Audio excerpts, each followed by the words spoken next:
नमस्कार, मैं रीवा सिद्दीकी आपका स्वागत करती हूं अपना जिला में। आइए नजर डालते हैं अब तक की हेडलाइंस पर। मटका किंग की खबर की हुई पुष्टि। महलका गांव में सट्टेबाजी का विरोध करने पर जुआ घर चलाने के आरोपी द्वारा फायरिंग। 2 दिवसीय CISE Meerut zone inter school boys and girls basketball trophy के बालिका वर्ग में सोफिया स्कूल और बालक वर्ग में सेंट मैरी का दबदबा। मवाना के भैंसा रोड पर पानी का ओवरफ्लो होने से सड़कें जलमग्न, घरों में घुसा गंदा पानी।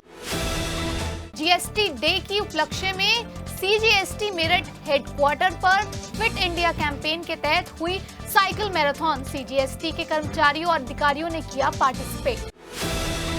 आने वाली 25 मई से नौचंदी मेला लगाने का डीएम ने दिया आदेश। कुल 50 दुकानें हुई आवंटित। मेला प्रशासन तैयारियों में जुटा। जिलाधिकारी और SSP की अध्यक्षता में तहसील सदर मेरठ में संपन्न हुआ संपूर्ण समाधान दिवस। मवाना और सरधना में भी सुनी गई शिकायतें। पलादा थाना क्षेत्र के गांव महलका में वर्तमान ग्राम प्रधान और चुनाव लड़ने की तैयारी कर रहे आशु पक्ष के बीच संघर्ष हो गया। इस दौरान जमकर पथराव हुआ। दोनों ओर से ताबड़तोड़ फायरिंग भी हुई। इससे गाँव में भगदड़ मच गई। घटना में एक महिला समेत 9 लोग घायल हो गए। इनमें एक की हालत गंभीर बनी हुई है। पुलिस ने दोनों पक्षों की रिपोर्ट दर्ज कर अपनी ओर से भी मुकदमा लिखा है। बिलाल, शौकीन, शाह आलम, सद्दाम को गिरफ्तार किया गया है। महलका गांव के आशु ने वर्तमान ग्राम प्रधान असलम पर गांव में जुआ सट्टा कराने के आरोप लगाते हुए पुलिस में शिकायत की थी। आरोप है कि इसी को लेकर शनिवार शाम दोनों पक्षों में मारपीट हो गई। देखते ही देखते दोनों पक्षों के लोग लाठी डंडे लेकर आमने सामने आ गए। दोनों पक्षों ने एक दूसरे पर पत्थर बरसा दिए। इसी बीच दोनों ओर से फायरिंग होने लगी। इससे ग्रामीणों में दहशत फैल गई। उन्होंने घरों में छिपकर जान बचाई। घटना में आशु पक्ष से सलमान, बिलाल, सद्दाम और दूसरे पक्ष से असलम के भाई शौकीन और शाह आलम गंभीर घायल हो गए। पुलिस मौके पर पहुंची तो दोनों पक्षों के आरोपी भाग निकले। पुलिस ने घायलों को CHC में भर्ती कराया। घायलों में सलमान की हालत गंभीर देखते हुए चिकित्सकों ने उसे मेरठ रेफर कर दिया। आशु पक्ष से उसके भाई शोएब ने प्रधान असलम और उसके साथियों के खिलाफ तहरीर दी। SP देहात राकेश कुमार मिश्रा दोनों पक्षों की रिपोर्ट दर्ज कर एक मुकदमा पुलिस की ओर से भी लिखवाया गया है। इस मामले में 4 आरोपियों को गिरफ्तार किया गया है। सोफिया गर्ल्स स्कूल में चल रही CISE की 2 दिवसीय जोनल बास्केटबॉल प्रतियोगिता का शनिवार को समापन हो गया। प्रतियोगिता में सोफिया गर्ल्स स्कूल की टीम ने बालिका और सेंट मैरीज की टीम ने ओवरऑल विजेता रही। सोफिया की टीम ने बालिका वर्ग में अंडर 14, अंडर 17 में सेंट पैट्रिक और अंडर 19 में क्रिस्ट ज्योति की टीम को 31-0 से हराकर चैंपियनशिप जीती। बालिका वर्ग में सेंट मैरीज की टीम ने अंडर 14 में सेंट थॉमस को 42-19 से हराया। अंडर 17 में सेंट मैरीज नगीना को हराया। अंडर 19 में सेंट मैरीज नगीना को 53-28 से हराकर चैंपियनशिप जीती। फादर थॉमसन ने विजेता टीम को सम्मानित किया। कोच मिर्जा ने सभी का स्वागत किया। टूर्नामेंट में अंडर 14 गर्ल्स में आरोही शर्मा, बॉयज में असीम, अंडर 17 गर्ल्स में दिया, पुरुष में अपार अनुभव, अंडर 19 महिला में नव्या और पुरुष में अभय सर्वश्रेष्ठ खिलाड़ी चुने गए। प्रतियोगिता में आसपास क्षेत्र के 25 स्कूलों ने भाग लिया। समापन समारोह में लेफ्टिनेंट कर्नल दीपेंद्र मुख्य अतिथि रहे। सोफिया गर्ल्स स्कूल की प्रधानाचार्य सिस्टर मीना, उप प्रधानाचार्य sister Maria, zonal coordinator father Thomson, saint Mary's के प्रिंसिपल ब्रदर आनंद, जिला बास्केटबॉल संघ के अध्यक्ष सौरभ जैन, अंतरराष्ट्रीय कोच अमरजीत सिंह, हरेंद्र सिंह ने खेल विभाग के HOD मिर्जा शहबाज बेग आदि मौजूद रहे।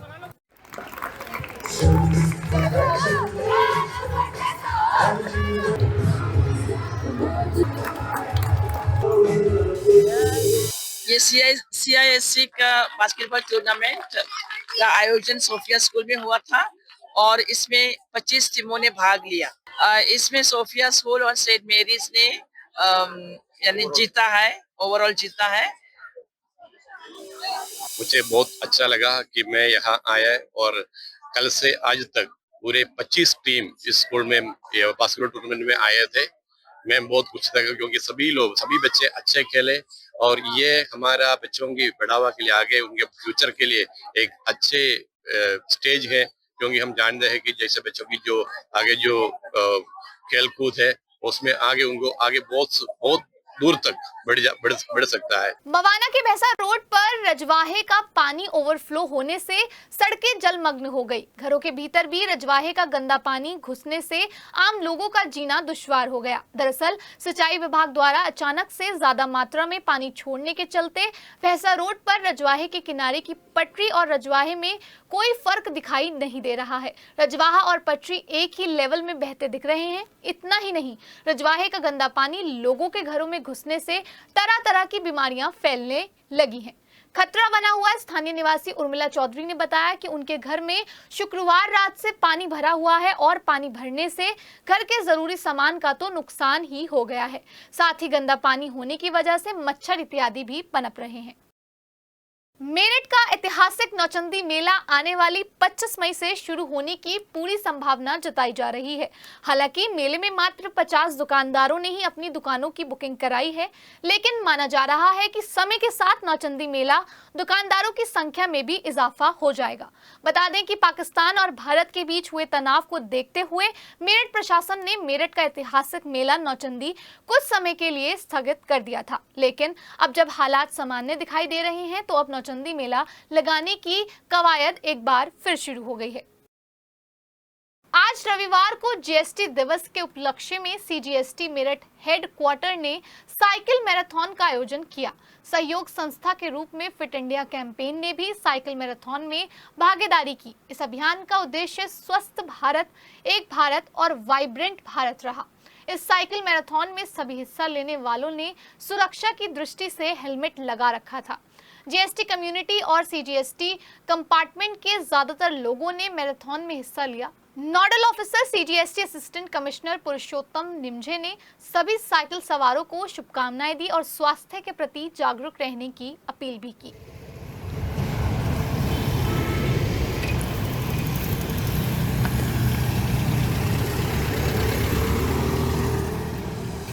इस साल 1 जुलाई को जीएसटी के 8 वर्ष पूरे होने वाले हैं। इसके उपलक्ष्य में पूरे भारत में साइकिल मैराथन का आयोजन किया गया है, जिससे कि देश की कर व्यवस्था तो सुदृढ़ रहे ही, साथ में हमारे जो कर्मचारी और जो स्टाफ है वो भी जो है फिट रहे और तंदुरुस्त रहे। आदरणीय मुख्य आयुक्त मेरठ मंडल श्री संजय मंगल और आदरणीय प्रधान आयुक्त सीजीएसटी मेरठ कार्यालय श्री डॉक्टर प्रेम वर्मा जी के नेतृत्व में और उनके गाइडेंस में ये साइकिल मैराथन आयोजित की जा रही है। आचार संहिता उल्लंघन के मामले में कैंट विधायक अमित अग्रवाल सहित 6 आरोपियों को दोष मुक्त कर दिया गया है। विधानसभा चुनाव 2022 में आचार संहिता के एक मामले की सुनवाई विशेष न्यायाधीश एमपीएमएलए कोर्ट में हुई। विधायक अमित अग्रवाल सहित 6 लोगों को दोषमुक्त करार दे दिया गया। आपको बता दें कि 2022 के विधानसभा चुनाव में थाना सदर में चुनाव आचार संहिता के उल्लंघन का आरोप विधायक अमित अग्रवाल, नितिन कंसल, आकांक्षा गुप्ता, हरीश साहू, शिवम राय और सनी शर्मा पर लगाया गया था। पिछले 2 सालों से चल रही सुनवाई में आखिरकार सभी लोगों को दोषमुक्त कर दिया गया। शनिवार देर शाम दिल्ली की तरफ से आ रही रेलगाड़ी में सवार महिला सुमन को कुछ अज्ञात लोगों ने रेलवे से बाहर धक्का दे दिया, जिसकी मौके पर ही मौत हो गई। हादसे के दौरान महिला सुमन अपने 25 वर्षीय बेटे करण के साथ शाहदरा से रेल द्वारा अपने मायके खतौली जा रही थी। सुमन के साथ यह घटना कंकड़खेड़ा कासमपुर फाटक से पहले हुई। वहीं घटना के बाद कंकड़खेड़ा पुलिस ने मृतक सुमन के शव को मोर्चरी के लिए भिजवा दिया और उसके पति अजय और मायके वालों को घटना की जानकारी दे दी, जिसके बाद रविवार सुबह मृतक सुमन के परिजन कंकड़खेड़ा थाने पहुंचे और सुमन को धक्का देने वाले के खिलाफ कार्रवाई की मांग की। वहीं घटना के बाद पुलिस मामले की जाँच कर रही है। जेब कतरों ने धक्का दिया है और ये गिर गई। उसके बाद इसके लड़के ने देखा इसकी मम्मी गिर गई तो ये भी कूद पड़ा, तो उसके लड़के के भी यहाँ पे चोट वोट लगी है, जो बड़ा हुआ है, गोटे वोटे सब टूटे पड़े। फिर इनके पास हमारे पप्पा जी के पास फ़ोन गया मेरठ कैंट से, तो फिर वहाँ दरोगा का फ़ोन आया, तो इन्होंने हमें बताया। फिर वहाँ से हम यहाँ आए, फिर वहाँ से जो है बॉडी उठाई हमने, वहाँ से साथ में पुलिस वालों के साथ में बॉडी उठाई। डेड बॉडी कौन थी? डेड बॉडी वहीं फाटक पे पड़ी थी, इसमें फाटक पे साइड में पड़ी हुई थी। कासमपुर फाटक? हाँ, कासमपुर फाटक से 150 मीटर आगे साइड में। अच्छा, ठीक है जी। फिर बस एम्बुलेंस में लेके। धक्का किसने दिया सुमन को? ये जो है, ये जो क्या नाम जो नशे वाले थे जेब कतरे जेब कतरे। उन्होंने धक्का दिया, उसके पास पैसे थे, 500 के नोट थे उसके पास, सुमन के पास। वो चने ले रही थी, तो चने वालों ने जैसे खींचा तो उसको धक्का दे दिया और लेके चले गए। शनिवार देर रात कंकड़खेड़ा मार्शल पिच के पास आई एक बारात में किसी बात को लेकर बारातियों में मारपीट हो गई। वहीं एक पक्ष के लोगों ने दूसरे पक्ष के युवकों पर लाठी डंडे और सरियों से जमकर हमला कर दिया। इस दौरान 3 युवक गंभीर रूप से घायल हो गए। हमलावरों ने इन युवकों की बाइक भी तोड़ डाली। घटना के बाद पीड़ित पक्ष के लोग थाने पहुंचे। इस दौरान मुजफ्फरनगर के जानसट के रहने वाले अनुभव ने पुलिस को बताया कि वह अपनी दौराला के गांव पनवाड़ी की रहने वाली मौसी सावित्री के बेटे रोहन की बारात में अपने भाइयों के साथ कंकड़खेड़ा मार्शल पिच के पास आया हुआ था। आरोप है कि इस दौरान आर्यन, विशेष, शेखर और अन्य युवकों ने उन्हें रोक लिया और उन पर हमला कर दिया। हमला होता देख वे किसी तरह जान बचाकर भागे। वहीं पीड़ित पक्ष की बातें सुनने के बाद पुलिस मामले की जांच कर रही है। शनिवार को तहसील सदर में आयोजित संपूर्ण समाधान दिवस की अध्यक्षता जिलाधिकारी वीके सिंह ने की। उनके साथ SSP doctor Vipin Tada, CDO Nupur Goyal, SDM सदर अंकित कुमार और बीएसए आशा चौधरी सहित कई अधिकारी उपस्थित रहे। इस अवसर पर जो शिकायतें अधिकारियों को प्राप्त हुई उनमें मुख्य रूप से चक रोड पर अवैध कब्जा हटाने की शिकायतें, पुलिस विभाग की शिकायतें, भूमि पैमाइश करवाने और समाज कल्याण विभाग, राजस्व विभाग सहित 42 शिकायती पत्र और प्रार्थना पत्र भी बरामद हुए, जिसमें से 3 शिकायतों का मौके पर ही निस्तारण कर दिया गया। इस दौरान पुलिस शिकायतों को लेकर एसएसपी ने संबंधित थाना प्रभारियों को समाधान करने के निर्देश दिए।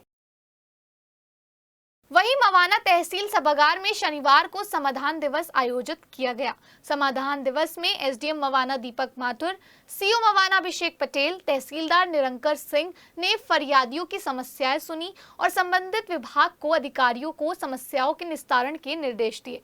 समाधान दिवस में सटला गांव की रहने वाली नजमा ने बताया कि उसके गांव का रहने वाला अफाक दबंग किस्म का व्यक्ति है और कई गैरकानूनी कार्य करता है, जिसके खिलाफ विभिन्न थानों में कई संगीन धाराओं में दर्जनों मुकदमे दर्ज हैं। वहीं संयुक्त व्यापार एसोसिएशन के अध्यक्ष शैवाल दुबलिश ने एसडीएम को बताया कि पीवीएनएल द्वारा कस्बे और गांवों में जो स्मार्ट मीटर लगाए जा रहे हैं उन स्मार्ट मीटरों में बहुत सारे टेक्निकल इशू हैं, लेकिन बावजूद इसके विद्युत विभाग जबरन लोगों के घरों में स्मार्ट मीटर लगा रहा है, जबकि इस बारे में अनेकों बार विद्युत विभाग के अधिकारियों से शिकायत की जा चुकी है।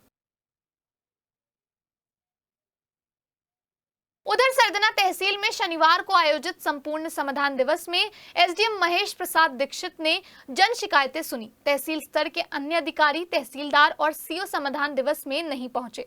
हालांकि समस्त सरकारी विभागों के प्रतिनिधि समाधान दिवस में जरूर मौजूद रहे।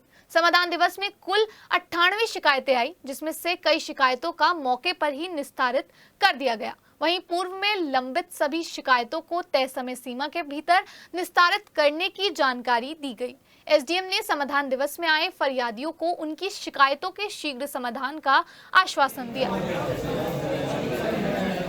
जानी थाना क्षेत्र के सिसोला कला में घर में घुसकर हमला करने वाले आरोपी को पुलिस ने गिरफ्तार कर जेल भेज दिया। दरअसल सिसोला कला में 2 सप्ताह पूर्व घर में घुसकर हमला कर गंभीर रूप से घायल करने वाला आरोपी इमरान घटना के बाद से ही फरार चल रहा था। पुलिस ने आरोपी इमरान को मुखबिर की सूचना पर गिरफ्तार कर जेल भेज दिया। परीक्षितगढ़ के वैदिक कन्या गुरुकुल दबथला स्कूल में कक्षा 8 की छात्रा श्री भारद्वाज की पिटाई करने से परिजनों और ग्रामीणों में शिक्षिका के खिलाफ आक्रोश है, जिसको देखते हुए शनिवार रात परिजन ग्रामीणों के साथ थाने पहुंचे और शिक्षिका के खिलाफ कार्रवाई की मांग की। शनिवार दोपहर गुरुकुल में शिक्षिका द्वारा छात्रा के साथ मारपीट करने के मामले में गांव बहलोलपुर के शिव मंदिर पर बैठक की गई। बैठक में ग्रामीणों ने आरोप लगाते हुए बताया कि छात्राओं के साथ मारपीट करने की घटना और उनका उत्पीड़न बर्दाश्त नहीं किया जाएगा, क्योंकि गुरुकुल स्कूल में बने आवासों में निर्धन परिवार की लड़कियां शिक्षा प्राप्त कर रही हैं। ऐसी घटना दोबारा घटित न हो, इसलिए शिक्षकों और पुरुष आचार्यों की हटाने की मांग करते हुए ग्रामीणों ने प्रशासन और मुख्यमंत्री पोर्टल पर शिकायत दर्ज की है। उसकी दूसरी घटना है, एक 8 दिन पहले हुई थी। एक लड़की थी, करीबन 14-15 साल की होगी, बेचारी गाजियाबाद की थी। यहाँ पढ़ने को आई थी, 3 साल से बता रही थी। उसके साथ मारपीट हुई है, पता नहीं भाई किस उद्देश्य से हुई है। तो उसकी जो मारपीट हुई है तो दीवार कूद के हमारे गांव में कोई बहलोलपुर में। तो जब हमने देखा वो लंगड़ा रही थी, चोट लगी हुई थी, उससे चला भी नहीं जा रहा। तो हमने पूछा ऐसा क्या हुआ है, तो कह रही कि मुझे पिटाई करी गई है मेरी, कि इसलिए मैं दीवार कूद गई, दीवार से मेरा चोट लगी। ऐसा कुछ नहीं है। मामला दरअसल इस बात को दूसरी ओर ले जाया जा रहा है। मामला ऐसा नहीं था। बच्चियों का जो एक रूटीन वर्क होता है उसमें बच्ची का कार्य पूरा ना होने के कारण जो अंदर शिक्षिका छात्रावास में रहती हैं उन्होंने उसको थोड़ा डांट दिया और एक दो कोई थप्पड़ चट्टू लगा दिया होगा। स्वाभाविक सी बात है, शिक्षक होता है तो गुस्सा भी आ जाता है कई बार। तो उससे आहत होकर के बेटी ने जो है दीवार फांद करके भागने की कोशिश की होगी। तो दीवार छोटी है, हमारे यहाँ निर्माणाधीन है, अभी काम चल रहा है। उस दीवार से कूदने पर उसको थोड़ा सा पैर में हल्का सा मोच आ गई। मवाना के मेरठ रोड स्थित बड़ा महादेव मंदिर के सामने शिवपुरी कॉलोनी में शनिवार रात अंधेरे में डूब गई। इस दौरान बिजली की लाइनों में स्पार्किंग होती रही और लोगों में दहशत मची रही। देखने वाली बात यह रही कि शिवपुरी कॉलोनी बिजली घर के ठीक पीछे बसी हुई है, लेकिन विद्युत विभाग के अधिकारियों को दर्जनों फोन करने के बावजूद भी कोई कर्मचारी लाइन ठीक करने नहीं पहुंचा। इसके बाद मोहल्ले की सभासद ज्योति यादव ने विद्युत विभाग के अधिकारियों को फोन किया और विद्युत लाइन ठीक करने की बात कही। तब कहीं जाकर कर्मचारी मौके पर पहुंचे और विद्युत लाइन ठीक की। स्वर्गीय समय कौर देवी को पुण्यतिथि के अवसर पर सनातन धर्म इंटर कॉलेज सदर के मैदान पर चल रही प्रतियोगिता का फाइनल मुकाबला शनिवार को एसडी सदर और डीएन इंटर कॉलेज के बीच खेला गया। हाफ टाइम तक दोनों ही टीमें एक एक गोल की बराबरी पर रहीं, लेकिन हाफ टाइम के बाद मैच की समाप्ति से पहले पेनल्टी स्टॉक के द्वारा एसडी सदर की टीम ने गोल कर 2-1 से जीत हासिल कर ली। एसडी सदर की तरफ से अर्पित शर्मा और उदय भारद्वाज ने अपनी टीम के लिए गोल किया, जबकि डीएन कॉलेज की टीम की तरफ से एकमात्र गोल मोहित ने किया। बता दें कि अंडर 14 और अंडर 19 वर्ग की यह प्रतियोगिता vision sports academy group Siwaya के तत्वाधान में आयोजित करवाई गई थी। प्रतियोगिता में जनपद से 8 टीमों ने प्रतिभाग किया, लेकिन प्रतियोगिता में एसडी सदर की टीम ने फाइनल मुकाबला अपने नाम किया। मैच के बाद स्वर्गीय समय कौर देवी के पुत्र रविंद्र विहान, पौत्र डॉक्टर अलजित विहान और डॉक्टर अर्पित विहान ने विजेता और उप विजेता टीमों को पुरस्कृत कर खिलाड़ियों का उत्साह बढ़ाया। मैच के निर्णायक नरेंद्र कुमार और लक्की शर्मा रहे। इस अवसर पर school principal Aditya Prakash Saxena, vice principal Arun Kumar Garg, hockey प्रशिक्षक जोगिंदर सिंह, वरिष्ठ प्रवक्ता राजेंद्र पिथोरिया, देवेंद्र गौड़ मौजूद रहे।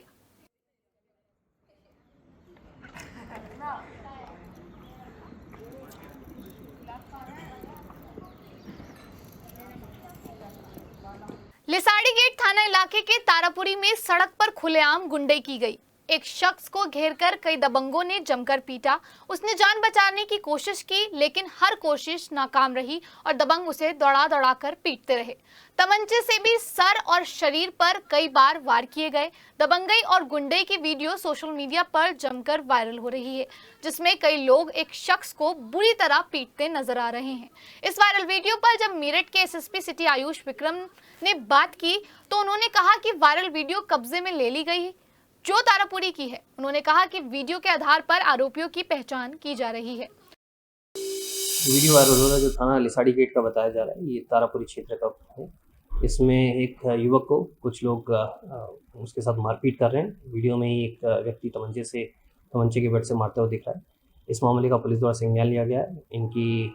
इनको चिन्हित किया जा रहा है और इसमें सुसंगत धाराओं में मुकदमा पंजीकृत कर आवश्यक कार्रवाई की जाएगी। जैसे मैंने बताया कि पुलिस द्वारा संज्ञान लिया गया, इनको चिन्हित किया जा रहा है। चिन्हित कर जो लोग इसमें शामिल हैं, जिनकी पहचान हो रही है, इनके खिलाफ सख्त से सख्त कार्रवाई की जाएगी। उधर लिसाड़ी गेट थाना क्षेत्र से एक दोस्त का दोस्ती में दगा करने का मामला प्रकाश में आया है। आरोपी दोस्त ने अपने दोस्त की पत्नी पर गलत नजर रखते हुए उसके साथ छेड़छाड़ कर दी। आरोपी ने बीच सड़क पर महिला का मोबाइल नंबर मांग लिया। पति ने आरोपी का विरोध किया तो आरोपी ने महिला के पति की पिटाई कर डाली, जिसके बाद पति पत्नी ने मामले की शिकायत पुलिस से की। पुलिस ने आरोपी की तलाश शुरू कर दी है। बताया जा रहा है कि महिला अपनी जेठानी के साथ शॉपिंग करने के लिए गई थी। इसी दौरान उसे उसके पति का दोस्त नौचंदी थाना क्षेत्र के ढवाई नगर का रहने वाला फिरोज मिल गया। इस दौरान आरोपी फिरोज ने दोस्त की पत्नी के साथ छेड़छाड़ कर दी।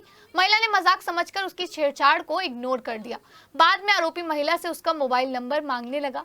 महिला ने मोबाइल नंबर देने से इनकार किया तो आरोपी ने उसे अपना नंबर देकर फोन करने की बात कहते हुए वहां से चला गया। महिला ने घर पहुंचकर मामले की जानकारी अपने पति को दी। पति ने आरोपी दोस्त फिरोज का विरोध किया तो आरोप है कि फिरोज ने अपने साथियों के साथ मिलकर अपने दोस्त की पिटाई कर डाली। घटना के बाद पुलिस मामले की जांच कर रही है। मेरी वाइफ को छेड़ने लगे थे, मैं इसलिए आया था। वो मेरे वाइफ को नंबर दे रहा था, उन्होंने मुझे बताया कि तुम्हारा दोस्त आता है, जेल में नाम कर लौटा फिरोज नाम है उसका। ऐसा था मुझे नंबर ठा नहीं रहा, नंबर दे रहा था वो। सदर स्थित बिल्वेश्वर नाथ मंदिर के मामले में शनिवार को कैंट बोर्ड के पूर्व उपाध्यक्ष दिनेश गोयल और मंदिर समिति के सदस्य गणेश दत्त शर्मा द्वारा एक प्रेस वार्ता सर्कुलर रोड स्थित एक होटल में की गई। इस दौरान पूर्व उपाध्यक्ष दिनेश गोयल ने बताया कि उक्त मंदिर परिसर में एक प्राचीन विरासत पुरातात्विक कुआं मौजूद है, जो वास्तव में इलाके में रहने वाले सामान्य लोगों के लिए स्वच्छ भूजल का एक स्रोत था और ये भावनात्मक रूप से भी महत्वपूर्ण है। ऐसी मान्यता है कि रावण की पत्नी यहाँ पूजा करने के लिए इसी कुएं के पानी का उपयोग करती थी। आरोप है कि इस प्राचीन कुएं को कुछ आपराधिक मानसिकता वाले लोगों द्वारा व्यक्तिगत लाभ के मकसद से अवैध रूप से भर दिया गया है। ये लोग वही हैं जिन्होंने फर्जी दस्तावेज बनाकर जगन्नाथ मंदिर की संपत्ति हड़पने की कोशिश की है। उन्होंने बताया कि इस अवैध गतिविधि के खिलाफ पूर्व उपाध्यक्ष दिनेश गोयल और जगन्नाथ मंदिर समिति के अध्यक्ष गणेश दत्त शर्मा द्वारा राष्ट्रीय हरित अधिकरण में एक याचिका दायर की गई है, जिसमें 25 पक्षों को नोटिस जारी किया गया है। उन्होंने बताया कि इन लोगों ने गणेश अग्रवाल, विवेक रस्तोगी नेताजी, पवन गर्ग, पारस गोयल, विजय गोयल, हरीश चंद जोशी, रूपक जोशी और अन्य शामिल हैं। लेकिन अभी तक पुलिस प्रशासन ने इन लोगों द्वारा किए गए इतने बड़े अवैध कार्य के खिलाफ आज तक कोई कार्रवाई नहीं की है, जबकि पैसा कमाने के लिए ये लोग दुकानें बनाकर उन्हें बेचने की योजना बना रहे हैं। उन्होंने बताया कि हरीश चंद जोशी और रूपक जोशी ने मंदिर के एक कमरे पर कब्जा कर लिया है, जिसे सत्संग भवन के रूप में जाना जाता है। आज की प्रेस वार्ता एनजीटी के टॉपिक को लिखी गई है, जिसमें कि दिनेश गोयल जी और गणेश दत्त शर्मा जो मंदिर में पुजारी भी हैं और भगवान श्री जगन्नाथ मंदिर समिति ट्रस्ट के अध्यक्ष भी हैं, उनके द्वारा एक पिटीशन दिल्ली में एनजीटी में फाइल की, नेशनल ग्रीन ट्रिब्यूनल में फाइल की गई, जिसके ऊपर वहाँ से कोर्ट से प्रॉपर समनिंग के order chief secretary of Uttar Pradesh, DM Meerut और टोटल 25 आदमियों में के लिए समनिंग हुई है। उस समनिंग को आप नोटिस भी कह सकते हैं और साधारण भाषा में समनिंग भी कहा जा सकता है, जिसमें कि सबसे पहला पिटीशनर जो है वो गणेश अग्रवाल है और बाकी लोग हैं। कल इसके अंदर डीएम साहब के कॉपी जो नोटिस की है कार्यालय में रिसीव करा दी गई है। कई सालों से वहाँ पर मंदिर को कब्जे को लेकर झगड़ा चल रहा है। उसके अंदर पंडित गणेश दत्त शर्मा और मैं बहुत शिकायतें करी, लेकिन कोई कानूनी कार्रवाई आज तक नहीं की गई। उसी के दरमियान उन लोगों ने कई मुकदमे भी किए, जिसमें आधे से ज़्यादा खारिज हो चुके। गंगानगर के अमहेड़ा गांव में ग्राम प्रधान द्वारा सरकारी चक्रोट पर बोरिंग करवाने का आरोप लगाते हुए ग्रामीणों ने बताया कि चक्रोट की वजह से जितना भी गंदा पानी होगा वो इस बोरिंग के द्वारा बाहर निकाला जाएगा, जिसको लेकर ग्रामीणों में काफी रोष है। ग्रामीणों का कहना है कि बोरिंग से निकलने वाला गंदा पानी उनके घरों से बाहर जमा हो जाएगा, जिससे बीमारियां फैलने का खतरा काफी बढ़ जाएगा। इसको लेकर ग्रामीणों ने हंगामा किया। वहाँ पे बोरिंग यहाँ पे उठा के यहाँ करती है, यहाँ गंदगी फैला दी। ये कॉलोनी मतलब निकली हुई है, ये यहाँ पे इसमें सारा समरसेबल से आता है पानी, सबका समर से आता है, तो सारी जब अंदर जाएगा तो अंदर से सारा पानी दूषित होकर सबके घरों में पहुँचेगा। यहाँ पे बोरिंग करा दिया, अब वो सारे गांव का झोड़ का पानी यहाँ पे बोरिंग में जाएगा। अब ये घरों में सबके हमारे कॉलोनी वालों के समरसेबल लगे हुए हैं, तो ये पानी यहीं तो फैलेगा। इसका स्वास्थ्य पे क्या प्रभाव पड़ेगा? यहाँ दुनिया भर की बीमारियां फैल जाएंगी स्वास्थ्य लोगों को। किसके द्वारा किया गया बोरिंग? भाई ये प्रधान जी थे और मजदूर थे। अपना जिला में फिलहाल इतना ही, हमें दीजिए इजाजत, नमस्कार।